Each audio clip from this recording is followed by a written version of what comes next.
12 जून 2025 को अहमदाबाद एयरपोर्ट से उड़ान भरने वाला एयर इंडिया का विमान ड्रीमलाइनर यानी कि AI-171 कुछ ही मिनटों में हादसे का शिकार हो गया। इस विमान में करीब 242 यात्री सवार थे। फ्लाइट ने दोपहर 1:38 पर टेक ऑफ किया और महज 2 मिनट के भीतर यानी कि 1:40 पर शहर के मेघानी इलाके में दुर्घटनाग्रस्त हो गया। उड़ान भरते ही विमान में तकनीकी खराबी आ गई और वह एक रिहायशी इलाके में जा गिरा। हादसे के बाद घटनास्थल में जो दृश्य सामने आए वह बेहद भयावह थे। इस हादसे के बाद राहत और बचाव कार्य तुरंत शुरू कर दिया गया। दमकल की गाड़ियां, एम्बुलेंस और पुलिस की टीमें मौके पर पहुंची। घायलों को इलाज के लिए नजदीकी अस्पताल में भर्ती कराया गया। इस हादसे की गंभीरता को देखते हुए नागरिक उड्डयन महानिदेशालय यानी कि DGCA ने एक विशेष जांच टीम अहमदाबाद के लिए रवाना की है, जो इस दुर्घटना के कारणों का पता लगाएगी। हादसे के बाद एक बार फिर चर्चा का विषय बन गया ब्लैक बॉक्स, जिससे प्लेन की असली कहानी का सूत्रधार माना जाता है।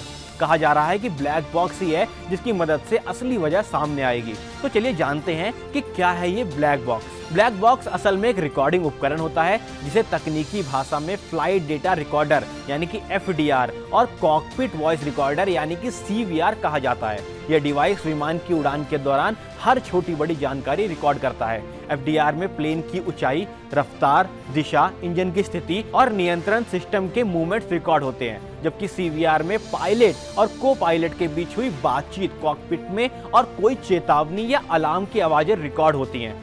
इन दोनों रिकॉर्डर्स के जरिए ये जाना जा सकता है कि उड़ान के दौरान क्या कुछ घटा और आखिरी पलों में विमान ने किस स्थिति का सामना किया।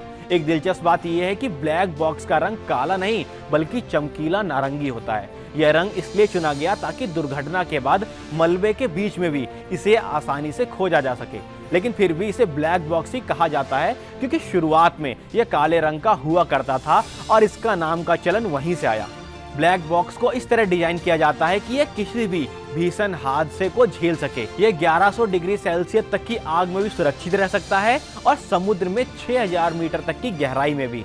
इतना ही नहीं, दुर्घटना के बाद 30 दिन तक लगातार सिग्नल भेजता रहता है, जिससे इसे सैटेलाइट और रेस्क्यू टीम द्वारा ट्रैक किया जा सकता है। जब किसी विमान का ब्लैक बॉक्स मिलता है तो जांच एजेंसियां सबसे पहले उसका डेटा निकालकर विश्लेषण करती हैं। इससे यह पता चलता है कि विमान में किस तरह की तकनीकी खराबी आई थी, पायलट ने क्या प्रतिक्रिया दी थी और क्या कोई बाहरी वजह हादसे की जिम्मेदार तो नहीं थी।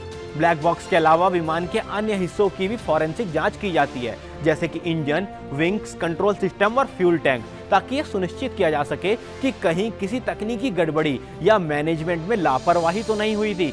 हादसे का शिकार हुआ यह विमान बोइंग 787 ड्रीमलाइनर मॉडल का था, जिसे दुनिया का सबसे आधुनिक और सुरक्षित विमानों में गिना जाता है। इसमें एक एडवांस टेक्नोलॉजी, हल्के मटेरियल और फ्यूल एफिशिएंट सिस्टम लगाए गए होते हैं। ऐसे में इस हादसे ने कई सवाल खड़े कर दिए हैं कि कहीं तकनीकी भरोसे पर जरूरत से ज्यादा विश्वास तो नहीं किया जा रहा या कहीं रख रखाव में कोई चूक तो नहीं हुई है। फिलहाल DGCA की जांच टीम ब्लैक बॉक्स की तलाश में जुट गई है और यह जांच कुछ हफ्तों तक चल सकती है। इस हादसे ने एक बार फिर यह बात साफ कर दी है कि उड़ान सुरक्षा में छोटी सी चूक भी बहुत बड़े नुकसान में बदल सकती है। ब्लैक बॉक्स की मदद से इस बात का खुलासा होगा कि इस दुर्घटना के पीछे असली वजह क्या है, तकनीकी खराबी, पायलट की गलती या कोई और बड़ा कारण। जब तक ब्लैक बॉक्स से डेटा नहीं निकल जाता है और उसकी गहन जांच नहीं होती है, तब तक हादसे की सच्चाई से पर्दा नहीं उठ पाएगा। लेकिन इतना तय है कि इस छोटे से डिवाइस में छिपा डेटा आने वाले दिनों में सिर्फ इस हादसे की गुत्थी ही नहीं सुलझाएगा, बल्कि भविष्य में हवाई यात्रा को और अधिक सुरक्षित बनाने में अहम भूमिका निभाएगा।